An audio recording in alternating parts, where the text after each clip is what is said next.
প্রায় ৪৭,০০০ নিরপরাধ ফিলিস্তিনি নারী পুরুষকে এবং শিশু সহ অসংখ্য নারী পুরুষকে ইসরায়েলি বাহিনী স্থল এবং বিমান হামলায় নিহত করেছে এবং তাদের ১৮,০০০ই হচ্ছে শিশু। এবং বিভিন্ন তথ্য সূত্রে জানা যাচ্ছে যে ৯০% হচ্ছে এই হতাহত এবং নিহতের মধ্যে ৯০%ই হচ্ছে নারী এবং শিশু।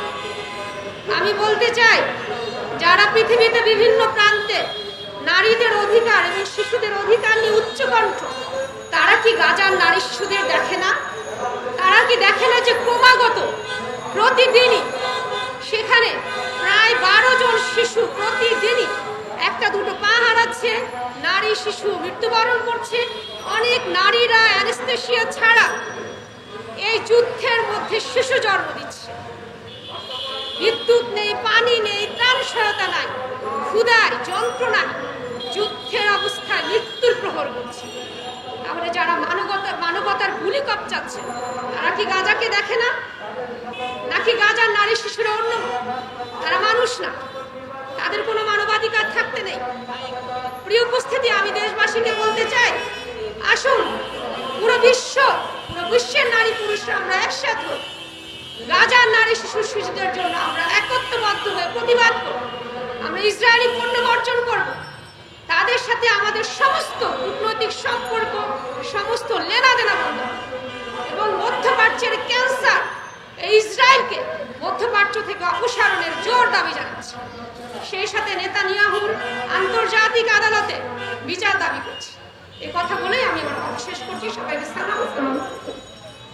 চেয়েছি যে ফিলিস্তিনে গাজায় কি নারকীয় হত্যাযজ্ঞ চালানো হচ্ছে, আর বিশ্ব বিবেকের মুসলিম বিবেকের কাছে প্রশ্ন যে কেন আমরা এভাবে মুসলিমরা লাঞ্ছিত হচ্ছি। আমরা জানি পৃথিবীতে ২০০ কোটি মুসলিম, ইহুদি রয়েছে মাত্র ১,৫৭,০০,০০০। আমরা কেন মুসলিম বিশ্ব চুপ করে আছে, থমকে আছে? এর কারণ হচ্ছে আমাদের ইমানের চেতনা মরে গিয়েছে।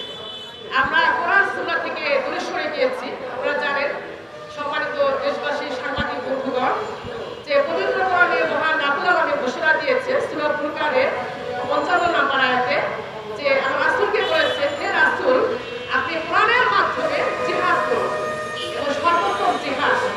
তো আমরা আসলে কোরআন থেকে দূরে সরে গিয়েছি, আমাদের রক্তের বন্ধন শিথিল হয়ে গিয়েছে। এজন্যই কিন্তু পুরো ইহুদি মাত্র কয়েকটি গোষ্ঠী আমাদের উপরে পুরো বিশ্বকে নিপীড়ন চালাচ্ছে। এজন্য আসুন দেশবাসী, সাংবাদিক বন্ধুগণ, আপনাদের মাধ্যমে জানাতে চাই, আমাদের ইমানকে আমরা জাগিয়ে তুলি।